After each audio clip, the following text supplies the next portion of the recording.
Pessoal, estamos de volta, hein? Que bom. Pelo menos online por enquanto, mas em breve, com fé em Deus, nós estaremos presencialmente dando risada nas aulas de segurança no trabalho e também aprendendo muito sobre como trabalhar com segurança, como retornar para casa íntegro após um dia de trabalho, que é o nosso sonho de consumo e uma das funções do professor Paulino. Eu espero que vocês estejam em paz na medida do possível. Aqueles que não estão trabalhando como o professor Paulino no local de trabalho, mas em casa, que Deus dê tranquilidade para nós. E aqueles que estão no seu trabalho, cuidado, por favor. Mantenham a atenção às normas de segurança implementadas pela OMS, pela Secretaria de Saúde do Estado, pela nossa Secretaria Municipal de Saúde, para que a gente possa enfrentar esse momento terrível com mais tranquilidade. Bom, vamos dar continuidade à nossa vida acadêmica, velho? Vamos falar um pouquinho sobre segurança no trabalho nesse curso de eletromecânica e de eletrotécnica. Eu confesso que eu tô com saudade da turma de vocês. Sabe? O barulho, a, a, a dinâmica tá me fazendo falta. Vamos tentar diminuir um pouquinho isso nessas nossas aulas online. Nós vamos ter aí uma semana de aula online, uma vez por semana. E eu queria que vocês fizessem jus a isso, que vocês se concentrassem assim, não, professor, a gente vai fazer, nós vamos assistir essa aula do senhor até o final.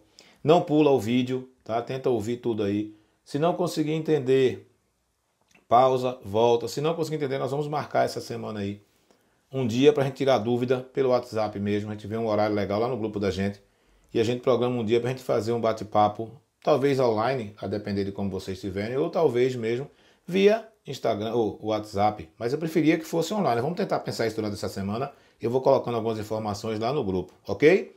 Vamos nós? Aula de segurança no trabalho. Eu chamo essa aula de aula número 4, tá? Então vamos marcando aí quem tem. E nós vamos começar a fazer as nossas dinâmicas. A partir da nossa próxima aula, eu já quero botar um trabalho para vocês fazerem aí em casa. Daqueles que a gente fazia em sala de aula, lembram? A gente, que o professor dizia assim que era para destravar neurônios, que a ideia seria a gente ir pensando qual tema o professor Paulino vai trabalhar. Para essa primeira aula eu não pensei nisso, até porque é para vocês se acostumando com essa dinâmica de aulas online. Mas, por favor, meninos, prestem atenção. A gente está vendo um momento diferente, então prestem atenção nessas aulas. Assistam essas aulas, porque vai fazer diferença para vocês lá na frente. Tá? Lembra que o professor falou em sala de aula? Não é só um certificado. É o conhecimento que eu posso assimilar com esse certificado que me interessa. Bom, eu vou revisar um pouquinho aquela frase que a gente trabalhou em sala. Vocês lembram? O pensamento prevencionista é a base da modernidade. Vamos começar com ela? Aí tá ela. Vocês lembram qual era a imagem que aparecia depois dessa frase? Acho que vocês não vão lembrar não. Mas era aquele da mulher grávida com um capacetezinho em cima da barriga. Olha ela aí. A segurança já é indispensável. Até mesmo antes de nascermos. E aí, eu não sei se vocês se lembram, quem estava no meu primeiro dia de aula, eu trabalhei essa imagem na sala. Eu comentei que a segurança começa na barriga da mãe da gente, enquanto a gente é feto. Só que lá na barriga da mãe da gente, né, enquanto fetos, a gente é protegido pela mãe da gente. Quando a gente sai da barriga, o mundo pau em cima da gente. Então a gente vai ter que aprender a se proteger. No trabalho vai ser diferente. Existem normas que nos protegem dentro do trabalho, é sobre elas que nós vamos falar um pouquinho hoje. Tem um dado do Ministério da Saúde, perdão, da OMS, Organização Mundial da Saúde, que é assustador. Mas antes desses dados, vamos interpretar uma frase, eu vou abrir e vocês vão ler.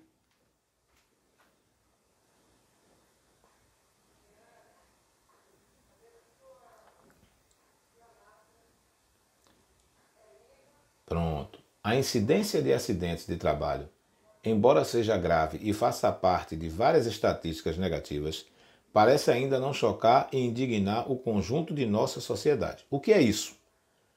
A quantidade de acidente que acontece, a gravidade desses acidentes, a divulgação desses acidentes, parece pouco ainda para a nossa sociedade. A gente não se indigna, não fica revoltado, não fica chateado, não fica preocupado com essa quantidade de acidentes, não. A gente se preocupa muito mais com acidente de trânsito. Eu não estou dizendo qual acidente é pior e qual é o melhor.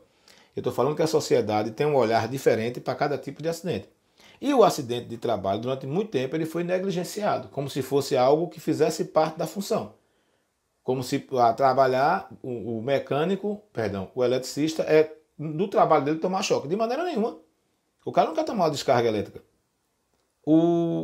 mecânico como se fosse da atividade laboral dele perder um dedo. Não, não é. Cortar um dedo, não é. De maneira nenhuma. A atividade do eletricista é levar energia da manutenção das redes elétricas, domiciliares ou industriais. A do mecânico seria da manutenção das máquinas, fazer motores funcionar e não se machucar.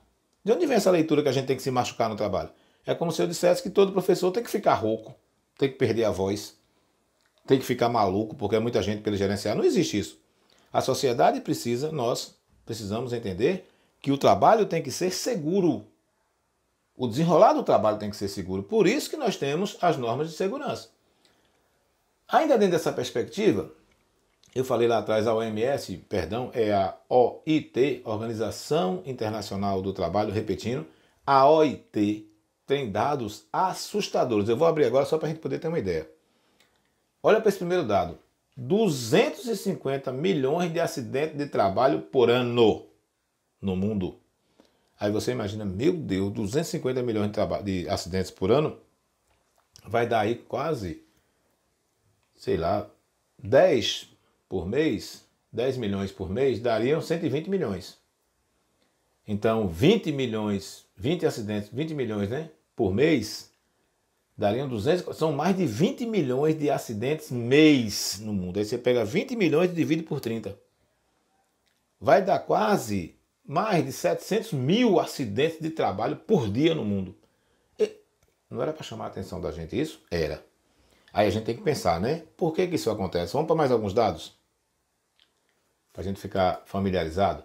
160 milhões de doenças profissionais no mundo por ano são detectados pela OIT. Isso é aquilo, como eu falei na sala de aula, isso corresponde aos dados que são mensurados, que são registrados. E as questões que não são mensuradas, que não são medidas, que não são divulgadas, que a gente sabe que deve, se fosse tudo divulgado, daria mais do que o triplo disso daí, principalmente em países subdesenvolvidos, como é o caso do Brasil.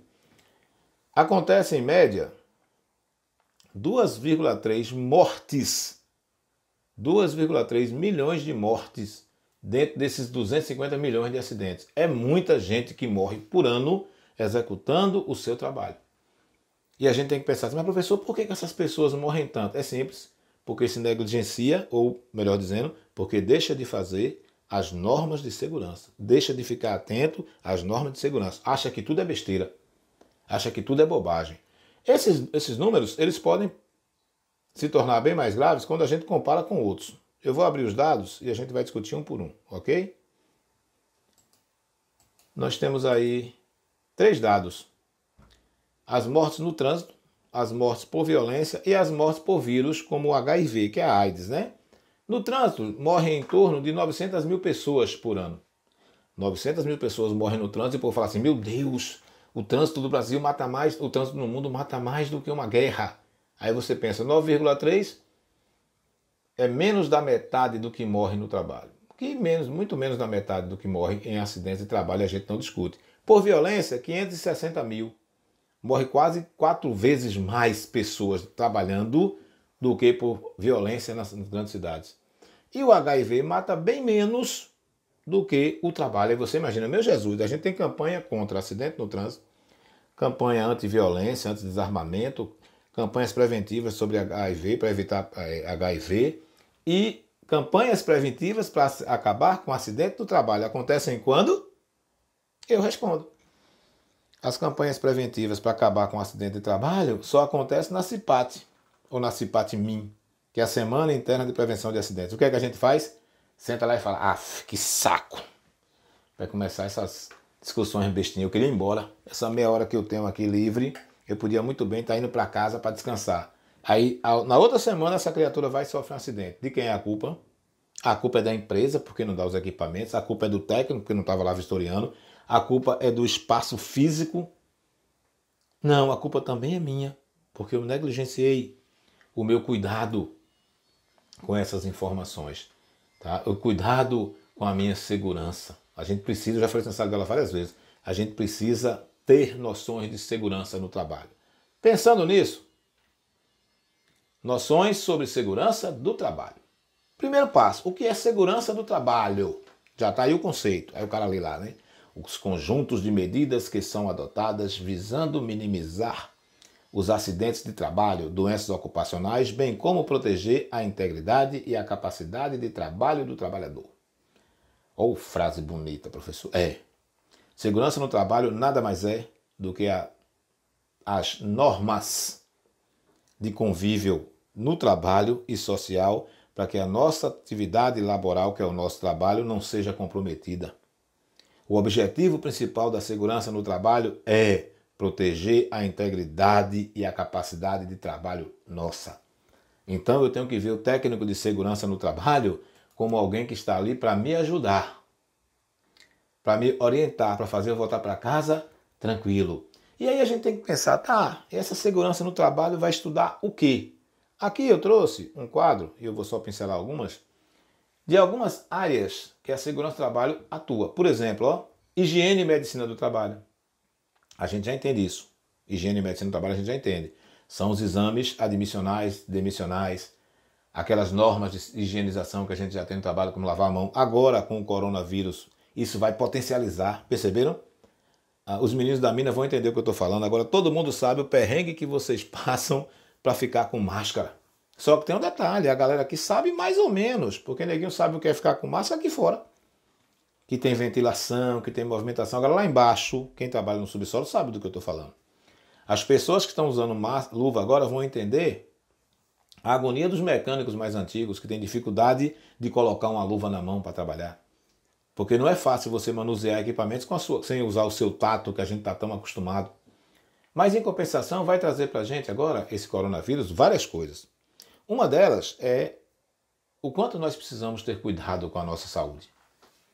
O quanto é perigoso a aglomeração de pessoas. Isso é uma das partes da segurança no trabalho. Segundo, a prevenção e o controle de riscos em máquinas. Aí a gente vai aprender o que são EPCs, equipamento de proteção coletiva, o que é um checklist. Vai estudar também equipamentos de instalação, que é o que a gente chama de condição segura. O local onde eu trabalho tem que estar seguro para eu trabalhar. Também entre os EPCs. Psicologia na engenharia de segurança do trabalho. Isso aí vai funcionar com a comunicação e o treinamento que vocês tanto reclamam. Como é feita a comunicação do técnico com vocês? Como são feitos os treinamentos? Eu fiz agora um treinamento em NR10 com a turma da TPL. E eu vejo muitas pessoas falando, os funcionários falam muito, da relação com os encarregados. Como se os encarregados não tivessem uma comunicação legal com eles. Fiquem espertos com isso também, isso faz parte da segurança. Essa administração aplicada à engenharia é mais para os engenheiros. Ambiente e doença do trabalho, entra o que eu falei anteriormente, da questão da higiene do trabalho. As normas técnicas, nós vamos começar a aprender o que são NRs, que são normas regulamentadoras, que são as normas técnicas, na verdade. Perceber que existe uma responsabilidade civil e criminal para os acidentes de trabalho. Eu vou falar isso na próxima aula, na aula de número 5, nós vamos falar basicamente disso. A gente vai entender o que são perícias, que a gente chama de investigação de acidente, lembram? Vamos trabalhar também com a ergonomia, a forma como eu me comporto, como eu sento, como eu ando, como eu pego peso. A iluminação, que faz parte também com a ergonomia da condição insegura. A ideia de proteção contra incêndios, o gerenciamento de risco, isso tudo é estudado dentro da segurança no trabalho. Mas a segurança no trabalho, ela também tem as suas normas. Quem é que regulamenta, professor, a segurança no trabalho? Quem é que cuida disso no Brasil? Vamos entender agora? A parte legal, aí nós temos 3 símbolos, tá? A justiça acima, as normas regulamentadoras e abaixo a Organização Internacional do Trabalho. No Brasil, a legislação de segurança no trabalho compõe-se de, primeiro, normas regulamentadoras, que são as NRs. Por exemplo, na área de vocês, um NR muito cobrado é NR10, que é que fala de riscos e perigos elétricos. As normas regulamentadoras rurais, que são diferentes das urbanas, é bom dar uma pincelada também ao pessoal que trabalha em zona rural. Existem portarias, decretos e convenções internacionais da OIT. O mundo todo, vou repetir, o mundo todo, não só o Brasil, obedece essas regras. Então tem normas regulamentadoras padrão para o mundo todo. O que vai diferenciar de um país para o outro são essas portarias e decretos, porque aí depende das legislações locais, que seriam nacionais, não de cada região, é do país. E as convenções internacionais da OIT, que é o órgão maior, Organização Internacional do Trabalho. É um órgão que pertence à ONU. É a OIT que determina essas regras, essas normas regulamentadoras, perdão. E essas normas regulamentadoras, tanto as gerais como as rurais, elas vão ser implementadas nos países de acordo com portarias e com decretos, que quem faz isso é o Ministério do Trabalho aqui no Brasil. Ok? E aí passa para as diretorias regionais de trabalho e por aí vai. Mas a escala é OIT, Brasil, Estados. Tranquilo? Eu espero que esteja ficando tranquilo. Se não tiver, a gente vai tirar dúvidas mais à frente. Bom, aí vem a outra parte. Nós já vimos o que é segurança, o que se estuda em segurança, quem regulamenta a segurança. Agora vamos ver onde atuam os profissionais de segurança no trabalho. Onde é que esses profissionais vão atuar, professor? Bom, é simples, né? Eles vão atuar nas mais diversas esferas da sociedade. Onde tiver trabalhador ou colaborador, como é dito hoje em dia, nós vamos ter um profissional de segurança do trabalho. Aí vai de fábricas, a construção civil, hospitais, empresas, mineradoras, área rural, agroindústrias. Há um espaço enorme para esses técnicos em segurança, ou para os profissionais de segurança, não só os técnicos, perdão. Por quê? Porque onde houver colaborador ou trabalhador, nós vamos ter riscos. Toda atividade laboral, ela compreende riscos. O que é que a segurança no trabalho faz? Vai minimizar e tentar mitigar, que é exterminar, ou minimizar, perdão, esses riscos de acidente, esses riscos ambientais, perdão. A minimização ou a mitigação desses riscos vai fazer com que a gente trabalhe legal. Então, o profissional de segurança no trabalho, ele vai atuar em diversas áreas. Pensando, professor, toda empresa tem que ter um técnico? Lógico que não. A norma diz que de acordo com o grau de risco, ou seja, ao nível de exposição a acidentes que você tem e a quantidade de colaboradores, aí acima de um determinado número de colaboradores e de um determinado risco, você vai ter a necessidade ou não de um técnico, ok? Mas, por exemplo, eu tenho um posto de combustível e lá eu tenho 3 frentistas. Eu tenho que ter um técnico? Tem. O técnico precisa ficar lá presente no seu posto, não, mas ele pode fazer uma prestação de serviço. Ele vai lá, mapeia os riscos, faz aquele mapinha de risco, dá orientação para os colaboradores pelo menos uma vez por mês. Ele vai fazer uma consultoria. Ele não vai estar lá dentro da empresa, mas todos os ambientes de trabalho que têm trabalhadores têm que ter um serviço de segurança no trabalho, para proteger o trabalhador. Aí vem outra pergunta, né? Se onde ele atua eu já sei, o que é que ele faz? Essas são as perguntas mais simples. O que é que faz um técnico de segurança no trabalho? Ou um profissional da área de segurança no trabalho? Primeiro, organiza programas de prevenção de acidentes, os famosos PPRAs. A gente vai ver isso depois. Tá? Programa de prevenção de acidentes. A gente vai estipular como é que nós vamos trabalhar para que esses acidentes não aconteçam. Na medida do possível, né? Porque às vezes vão acontecer. Segundo, ele vai orientar a CIPA a partir da NR5.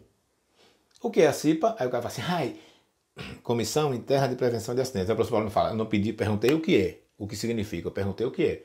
A CIPA é um agrupamento de colaboradores da empresa que tem por objetivo minimizar os acidentes de trabalho, orientar os acidentes de trabalho. Elaboram os PPRAs, NR9, Programas de Prevenção de Riscos Ambientais. Esse PPRA é onde a gente vai descobrir quais riscos a gente está exposto. Ele cria um mapa de risco também, que é para você saber, por exemplo, naquela área eu estou exposto a qual risco. Toda empresa tem isso. Quem está em empresa grande sabe do que eu estou falando. Quarto, orienta os trabalhadores contra o uso dos EPIs. Observe que todos os 3 primeiros, os segundo, terceiro e quarto item, tem as NRs na frente. Dá uma olhadinha nessas NRs, por favor. É só botar no Google aí, NR5, NR9, NR6, e a gente vai entender. No nosso módulo também tem um resumozinho de cada uma delas aí, é só procurar. Quem está fazendo os DDS que eu passei, né? Tem DDS aí que envolve essas NRs.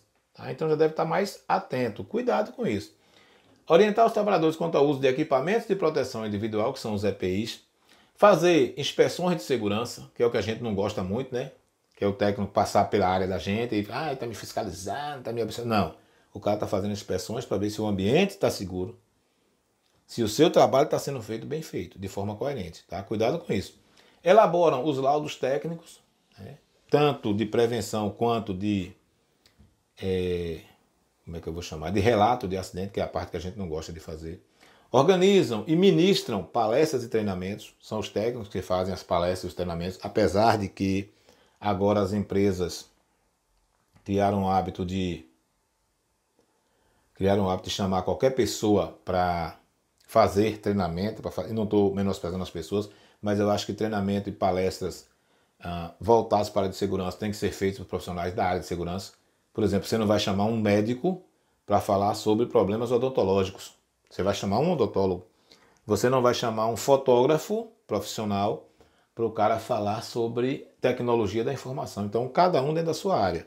E também o técnico ele é responsável pela implementação dos programas de meio ambiente e ecologia na empresa, porque isso é cobrado agora também. Vamos recapitular o que é que um técnico faz? Organiza programas de prevenção de acidentes. Esse programa de prevenção de acidentes a gente pode começar pensando bem simples. Os DDS já são para isso. Segundo, orientam a CIPA, Comissão Interna de Prevenção de Acidentes, pela NR5. Elaboram os PPRAs, Programas de Prevenção de Riscos Ambientais, pela NR9. Orienta os trabalhadores quanto ao uso de EPIs, Equipamentos de Proteção Individual, NR6. Além de fazer inspeções de segurança, elaborar os laudos técnicos, organizar e ministrar palestras e treinamentos e ser responsável pela implementação de programas de meio ambiente e ecologia na empresa. Esse último tópico, implementação de programas de meio ambiente e ecologia, eles entram também nos PPRAs. Dentro do PPRA também vai estar uma coisa que quem trabalha na mina sabe muito bem, que são os PRADs, Programa de Recuperação de Áreas Degradadas, faz parte do PPRA também da empresa. Tranquilo, meninos? Cansativo? É muita informação, né, cara? Mas é assim mesmo, a gente está em casa, vamos ouvir 2, 3 vezes se for o caso, volta aí se ficou alguma dúvida e a gente vai tentando entender. Eu trouxe um resumozinho rápido, até porque essa primeira aula online nossa, ela é muito técnica. Eu trouxe algumas características, tá, de cada um dos profissionais da área de segurança. Vou falar bem rápido para que a gente possa adiantar o nosso lado. Bom, pela hierarquia, o primeiro que aparece é o engenheiro de segurança no trabalho. O que é que esse cara faz, professor? Aí é simples. Tá? Ele vai assessorar as empresas em tudo que for relativo à segurança e higiene do trabalho. Porque o engenheiro examina o local, as condições de trabalho, as instalações gerais, é ele que observa os processos adotados pelo trabalhador, é ele que vai determinar quais as necessidades dessa empresa no campo de prevenção de acidentes. É o cara que faz a montagem de tudo, o engenheiro de segurança.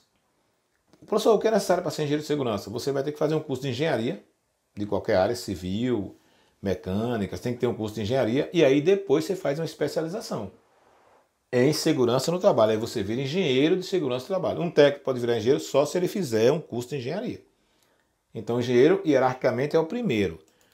Abaixo do engenheiro, viria quem? Nós, os técnicos de segurança.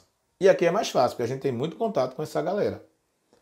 O que é que um técnico de segurança no trabalho faz, professor? Ele faz um bocado de coisa, meninos. Por exemplo, ó, ele inspeciona os locais, ele observa as condições de trabalho, é ele que determina, a partir dessas condições de trabalho, quais são os fatores de riscos de acidentes.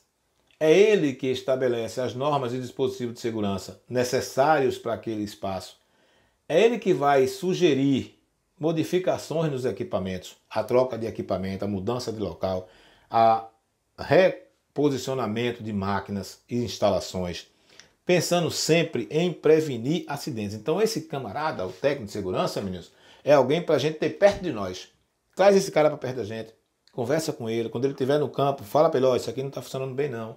Vocês terem uma ideia, ontem eu fui comprar uns equipamentos para minha casa, negócio de hidráulica, né? Tem que trocar umas torneiras aqui em casa. E aí eu fui numa loja de material de construção na cidade.